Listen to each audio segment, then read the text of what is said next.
போனால் தமிழகத்தில் வந்து குழந்தைகளுக்கு வந்து பாலியல் வன்கொடுமை ரொம்ப மூலமா எங்களுடைய காக்ரோச் ஜனதா பார்ட்டியுடைய அழைப்பு ஏற்று வந்த பத்திரிகை அனைவரும் முதல்ல என்னுடைய நெஞ்சார்ந்த நன்றிகளை தெரிவிக்கிறேன்.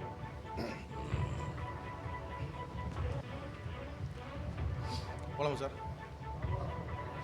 வணக்கம். இன்று நம் தமிழகத்தில் புதிதாக தொடங்கப்பட்ட தமிழ்நாடு காக்ரோச் ஜனதா கட்சியினுடைய கட்சி கொடி மற்றும் கொள்கைகள் விளக்க கூட்டத்திற்கு வருகை தந்திருக்க உங்கள் அனைவரையும் வருக வணக்கத்துடன் வரவேற்கிறேன்.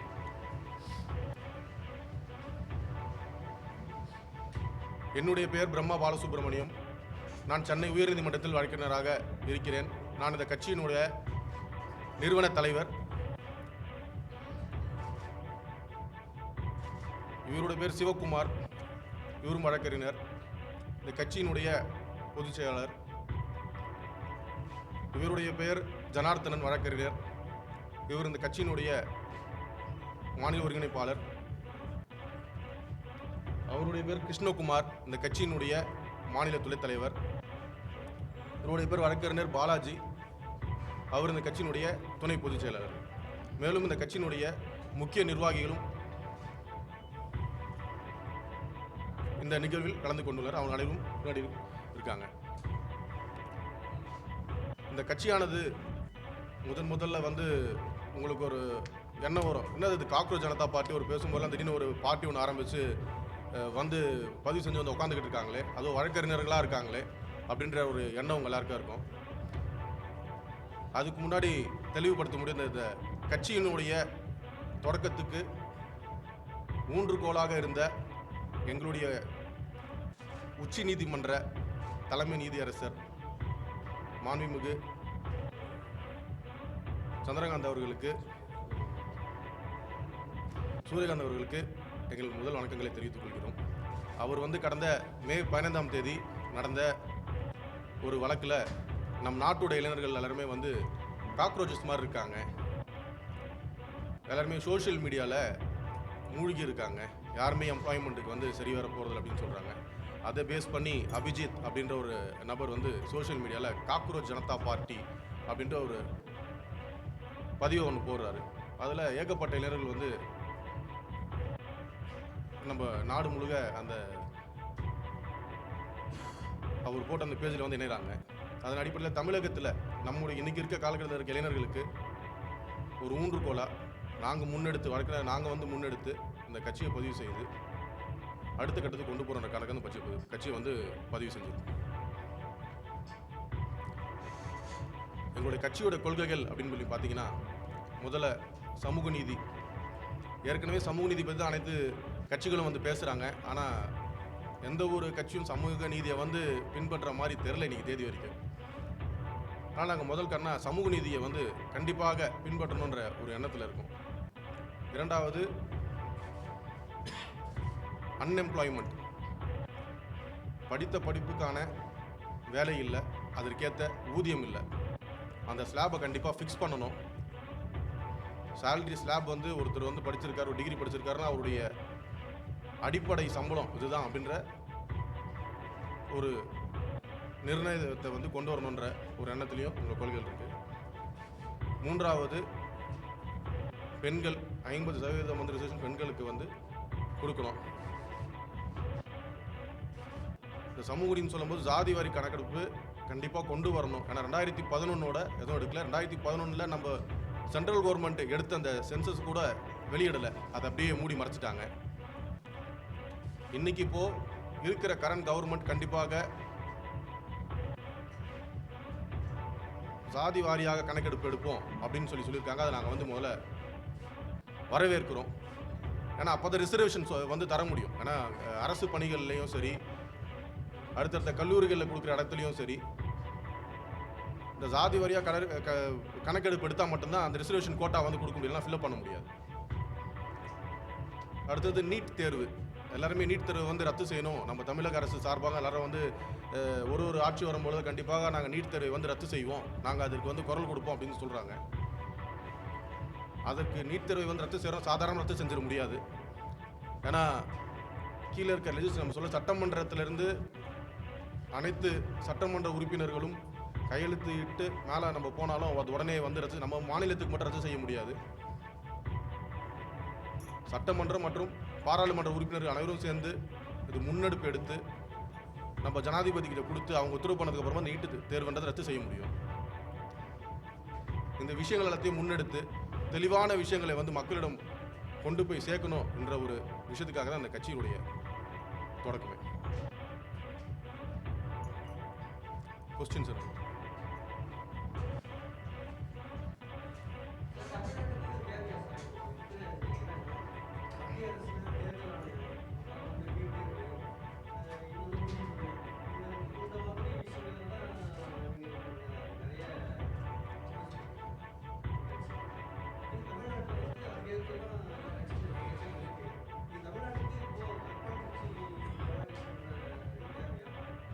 கண்டிப்பாக சார். ஏன்னா நிறைய கட்சிகள் வந்து ஏற்கனவே முன்னாள் இருந்த கட்சிகளும் சரி எல்லாரும் வந்து வாக்குறுதிகளாக இருக்குதே தவிர்த்து யாரும் நிறைவேற்றலை.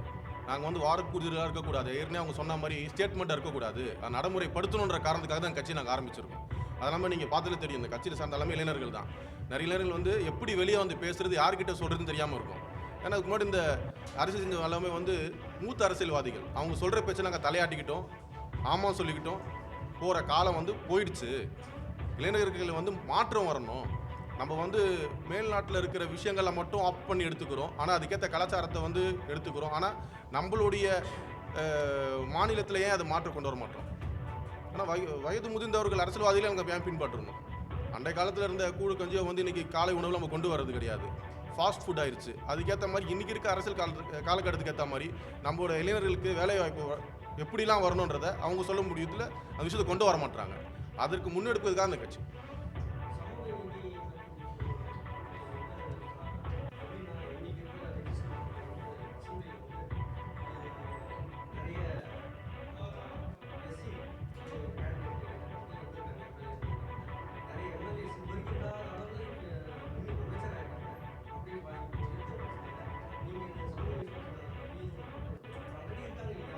சார் கரெக்டு சார், அமைச்சராக இருக்காங்க, எம்எல்ஏக்கள் ஆகிட்டு இருக்காங்க. இன்றைக்கி தேதி வரைக்கும் சென்னை சிட்டி விட்டுங்க, கிராமப்புறக்காரங்க இடத்துல போய் பாருங்கள், ரெட்டைக்குலை முறை வந்து இன்றைக்கி வரைக்கும் இருக்குது.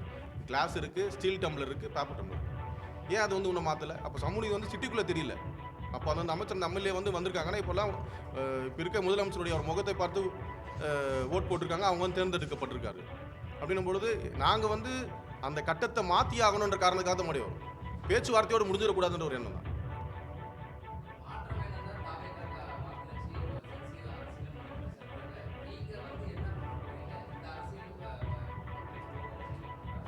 இப்போது இன்றைக்கி இருக்க தாவேக அரசு ஆரம்ப காலகட்டத்தில் இளைஞர்களுக்கான மட்டும் இது ஒரு கட்சி. எந்த ஒரு பிரச்சனைகள் எது இருந்தாலும் பிற கட்சியிலேருந்து நாங்கள் சேர்க்க மாட்டோம், கொள்ள மாட்டோம், எந்த ஊழல்களை வந்து ஒழிப்போன்ற எண்ணத்தில் இருந்தாங்க.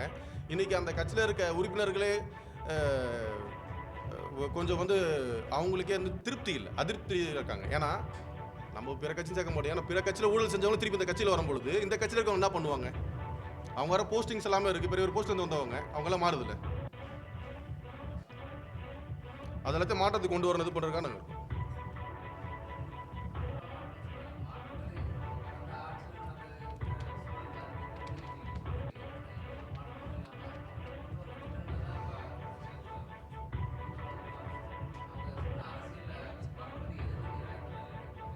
இல்லை இப்போது வந்து இந்த ஆட்சி அமைஞ்சு 1 மாத காலம் தான் ஆகுது. குறிப்பிட்டு சொல்ல போனால் ஒருத்தர் எல்கேஜிக்கு போன உடனே இவர் வந்து சர்ஜரி பண்ணுவாரா, நீங்கள் டாக்டர் ஆகணும்னு சொல்லி டாக்டர் ஆகிட்டாரா, ஒரு எல்கேஜி சேர்த்துன்னு சொல்ல முடியாது இல்லையா?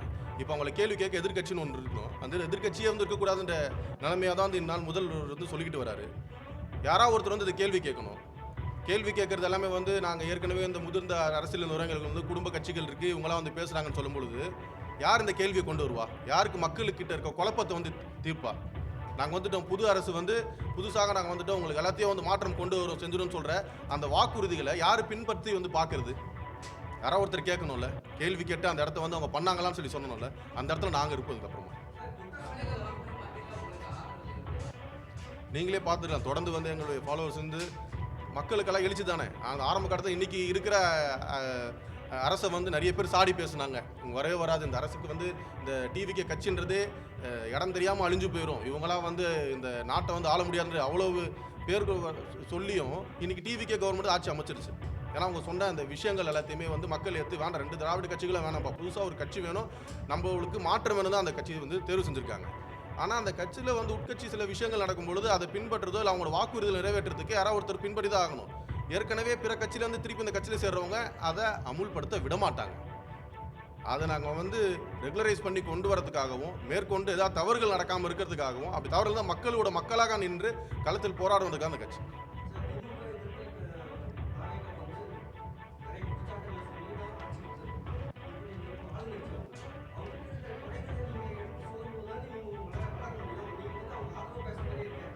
ஆதரவு பேசலை, அவங்க வந்து சொன்ன விஷயங்களை வந்து முன்னெடுக்கலைன்னா நாங்களும் வந்து மக்களோட மக்களாக களத்தில் நின்று போராடுவோம்னு சொல்லி சொல்கிறேன்.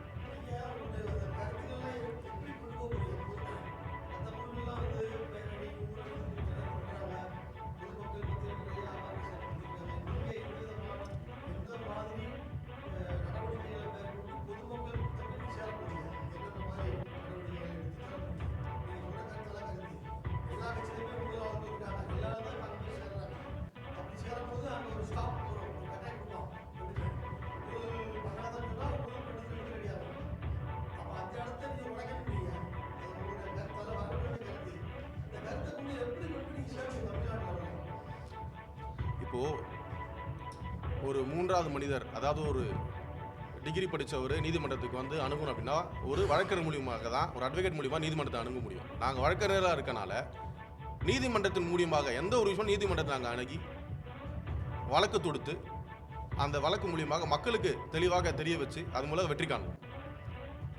சாலையில் இறங்கி ஆர்ப்பாட்டம் செய்கிறதும் போராட்டம் செய்கிறதும் அமைதி வழியில் வந்து பண்ணுறது, மக்களுக்கு இந்த குறைகள்லாம் இருக்குது, இந்த விஷயங்கள்லாம் தப்பு பண்ணியிருக்காங்கன்னு சொல்லி காட்டுறதுக்காக ஆர்ப்பாட்டங்கள் போராட்டங்கள். அதுக்கு அடுத்த கட்டமானது நீதிமன்றங்கள் இருக்குது. காவல் நிலையத்தில் புகார் தரணும், நீதிமன்றத்தில் வழக்கு தொடுக்கணும். ஆர்ப்பாட்டம் மட்டும் பண்ணாலே வந்து அரசு செவி சாய்ச்சு அந்த விஷயங்களை மாற்றிடுமா? நீதிமன்றத்துடைய உத்தரவுப்படி தானே வந்து அரசு செவி சாய்க்க முடியும். ஒரு நம்பர் ஆஃப் பீப்புள் வந்து ரோட்டில் நிற்கிறாங்க சொல்லிட்டாங்கன்னும் போது அரசு ஐயோ மக்கள் வந்து ரோட்டில் வந்து போராடிட்டாங்கன்னும் போது அந்த விஷயத்தை அந்த நேரத்துக்கு நிப்பாட்டுவாங்க. அதை எப்படி மாற்றுவாங்க? நீதிமன்றத்து மூலிமா அணுகி நீதிமன்றம் உத்தரவு போட்டு அந்த விஷயத்தை அரசு பண்ணி தானே ஆகணும்.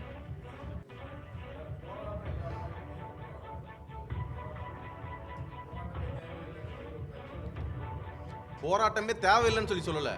நாங்கள் போராட்டமாக பண்ணுவோம், ஆர்ப்பாட்டமாக பண்ணுவோம், அமைதியான முறையில். அது ஆர்ப்பாட்டம் போராட்டம் பண்ணாலும் ஒரு சில இப்போ வந்து அரசாங்கம் வந்து போராட்டம் பண்ணுறாங்க போது ஸ்டாப்.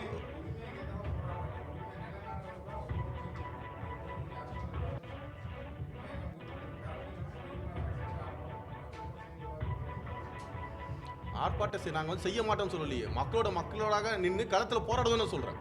அது அடுத்த கட்டமாக நாங்கள் வழக்கறிஞர்கள் நாங்களே அந்த வழக்கை தொடுப்போன்னு சொல்லுவோம். ஏன்னா இப்போ ஒரு கட்சி இருக்காங்கன்னா அதுக்குன்னு வழக்கறிஞர் அணி இருக்கும். அந்த வழக்கறிஞர் அணி வந்து அவங்க சொல்கிற விஷயங்கள் எடுத்து வழக்கு தொடுப்பாங்க. இப்போ நாங்கள் இன்னொருத்தர்கிட்ட போய் நாங்கள் எனக்கு வந்து இது மாதிரி இருக்குது ஆலோசனை கொடுங்கன்னு சொல்லி கேட்க போகிறதில்ல, நாங்களே வழக்கு நேராக தொடர்ந்துருவோம்.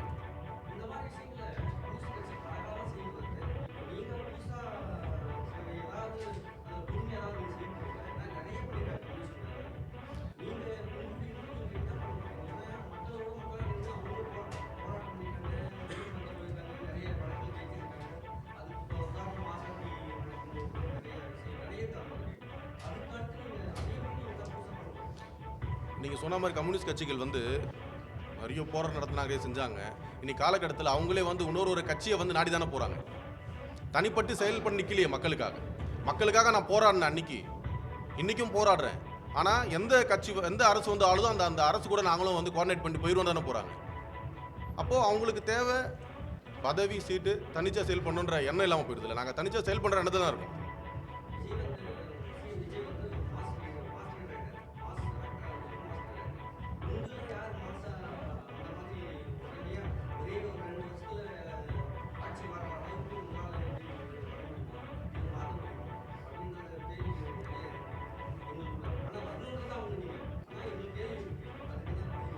எடுத்த உடனே இப்போது நீங்கள் கேட்ட மாதிரி இந்நாள் முதல்வர் வந்து ஒரு நடிகர், அவர் மாதம் தெரிஞ்சா நீங்களே சொல்கிறீங்க. அதுக்கு முன்னாடி இருந்த இவர் எடுங்க, பெரியார் எடுங்க, ஒரு அண்ணாதுரை எடுங்க, முன்னாடி இருந்த கலைஞர் எடுங்க, எல்லாருமே வந்து போராடி விஷயங்களை வந்து பேசி மக்களுக்காக களத்தில் நின்று போராடினவங்க தான் வந்திருக்காங்க. நாங்கள் நடிகர்கள் இல்லை. நீங்கள் சொன்ன மாதிரி. ஆனால் மக்களுக்காக நிற்போன்ற துணிவு இருக்குது, தைரியம் இருக்குது, இளமையும் இருக்குது. நாங்கள் ஒன்றும் ஒரு 50 வயசுலேயும் 60 வயசுல வந்து கட்சி தொடங்கலை. எங்கள் எல்லாத்துக்கும் வந்து 35 40 வயது தான் இங்கே உட்காந்துருக்கு அத்தனை பேரும். அப்போ எங்களுக்கு நிறைய காலங்கள் இருக்குது, தைரியம் பண்ணி போராட முடியும். நோய் போட்டோட யாரும் முடங்கி உட்காந்துட மாட்டோம். அதே மாதிரி யாருக்கும் பயப்படவும் மாட்டோம்.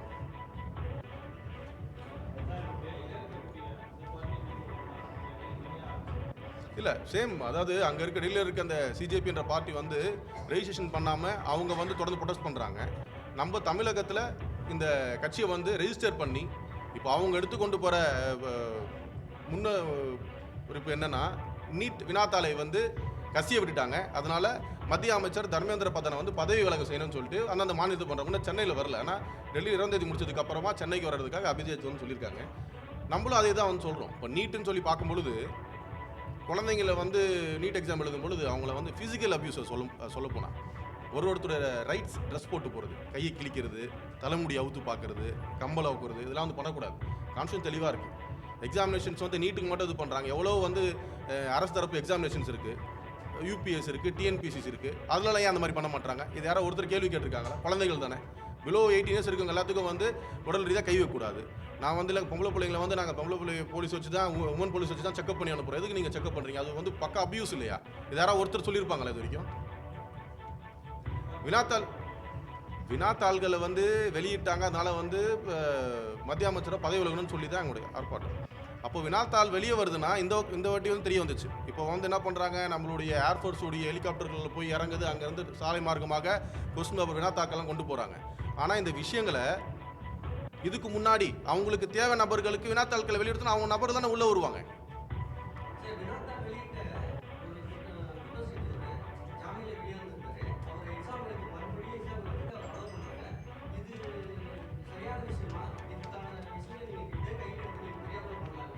அதுதான் தொடர்ந்து ஆர்ப்பாட்டம் பண்ணிட்டு இருக்கோம். இப்போ நீங்கள் இந்த கேள்வி நீங்கள் முன்வைக்கிறீங்க, கேள்வி முன்வைக்கிறங்க யாரும் ஆர்ப்பாட்டம் பண்ண முடியல. எங்களை மலையில தான் ஆர்ப்பாட்டம் பண்ணணும். நாங்கள் தானே அந்த வெளியே சொல்லி காமிக்கிறோம். இப்போ நாங்கள் வந்து ஆர்ப்பாட்டம் பண்ணாத அந்த விஷயம் வந்து தெரியுது. நீட்டு என்ன விஷயம், ஒரு ஃபிசிக்கல் அபியூஸ்ன்ற விஷயம் நீங்கள் யாரும் யோசிச்சிருக்க மாட்டீங்க. ஒரு குழந்தைங்களை வந்து ஃபுல்லாக வந்து அவங்க செக் பண்ணி வைக்கிறது எந்த விதத்தில் வந்து ஏற்றுக்க முடியும்? இது யாராவது பேசியிருக்காங்களா? எங்களால் கூட நாங்கள் பேசுகிறோம். ஏன்னா நாங்கள் கோர்ட்டில் பார்க்குறோம். அது வந்து போக்சோ கீழே அந்த வழக்கு பதிவு பண்ணணும். ஒரு புகார் ஒன்று கொடுத்தா எப்படி வந்து ஃபிசிக்கலாக வந்து ஒரு குழந்தைய செக் பண்ணுவீங்க? வடக்கில் ஒருத்தர் வந்து வினாத்தாளை வெளியிட்டு பண்ணுறாரு. எப்படி ஒரு வினாத்தாள் போச்சு? யார் மூலிமா போயிருக்கும்? கவர்மெண்ட் ஒரு கான்ஃபிடென்ஷியலாக ஒரு எக்ஸாம் நடத்துது, அந்த வினாத்தாள் எப்படி வெளியே போயிருக்கும்? அப்போ அரசாங்கத்தில் இருக்கிற நபர் தானே போயிருக்கும். இந்த நபர் ஒரு மாணவரை வந்து இவர் தான் வினாத்தாளை வெளியிட்டார், அவர் தான் வந்து புகைப்படம் கொடுத்தாருன்னா இவங்க சொல்லாமே செஞ்சுருப்பாங்க. பேக்கப் இருக்கணும்ல யாராவது. ஆமாம்,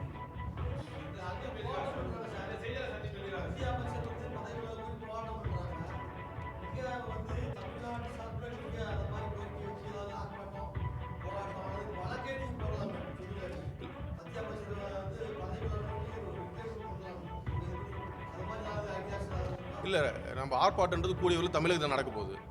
நம்ம இந்த கட்சியை வந்து பதிவு செஞ்சுருக்கோம். கூடியவரில் நடக்க போகிற ஆர்ப்பாட்டத்தில் இந்த பேரில் வந்து நடக்கும். அது மட்டும் இல்லாமல் ஏற்கனவே ஆர்டிஐ வந்து போட்டிருக்கோம். எந்தெந்த மாநிலத்திற்கு எவ்வளோ கொஸ்டின் பேப்பர்ஸ் போயிருக்கு, அந்த அதிகாரிகள்லாம் யார், எந்த வகையில் மோட் போயிருக்கு. ஏன்னா அப்போ தானே உங்களுக்கு வந்து குற்றத்தை கண்டுபிடிக்க முடியும். நம்ம சாதாரணமாக அந்த எடுத்த உடனே வழக்கு போட முடியல. ஆர்டிஐயில் டீட்டெயில்ஸ் வரணும். ஆர்டிஐயில் விஷயங்கள் வந்ததுக்கப்புறமா இந்த அதிகாரி இந்த இடத்துல நடந்திருக்கு, இவர் அந்த டைமில் வந்து டியூட்டி பார்த்துருந்தார், யார் சீலை ஓப்பன் பண்ணதெல்லாம் எப்படி எங்களுக்கு தகவல் தெரியும்? விக்கெட்டுன்னு கொடுத்துருவாங்களா? தகவலை எடுத்த அப்புறம் தான் நான் வழக்கு பதிவு பண்ண முடியும். அதுக்கேற்ற ஆர்டிஐ போட்டுருக்கு, அந்த வழக்கு அப்புறம் வந்து பேசுவோம். புரியுதுங்க சார்? என்ன ஷார்ட்? முதலமைச்சர் அவர்கள் உடனடியாக இரும்பு கரம் கொண்டு நடக்க வேணும். ஏன்னா இப்போ நீதிமன்றத்தில் வந்து நிறைய வழக்குகள் வந்து தேங்கி தான் இருக்குது. போக்சோ மேட்டர்ஸ் நாங்களே வந்து பார்க்குறோம். சில மேட்டர்ஸில் வந்து அக்யூஸ்டை வந்து மினிமம் பெயில் கொடுக்குறதே அப்போலாம் வந்து 2 months இருந்துச்சு. இப்போ ப்ரொலாங் பண்ணுறாங்க. ஆஸ் பர் கேசஸ் வந்து நீதிபதிகள் வந்து உடனே விடுதலை பண்ணுறது கிடையாது, அவங்க பெயில் கொடுக்கறது இல்லை. ஆனால் அந்த வழக்குகளை வந்து துரிதமாக செயல்படுத்தி உடனே முடிக்கணும். அந்த குற்றத்தில் ஈடுபட்ட நபர்களுக்கு கடுமையான தண்டனை வந்து பெற்றுத்தர வழிவகுக்க தமிழக அரசு சார்பாக தமிழக முதல்வர் அவர்களுக்கு வந்து முன்னெடுக்கணும். இது மட்டும் இல்லாமல் ஆவண கொலைகள், இந்த கொலைகளை வந்து கட்டுப்படுத்துறதுக்கும் அந்த கொலைகளை வந்து செய்கிறவங்களுக்கு கடுமையான தண்டனை வந்து பெற்றுத்தரப்படியும் தணிக்கை குழு அமைச்சு பெற்றுத்தரும்படி தமிழக முதல்வர் வேண்டுகோள் வைக்கிறோம் இந்த கட்சி சார்பாக.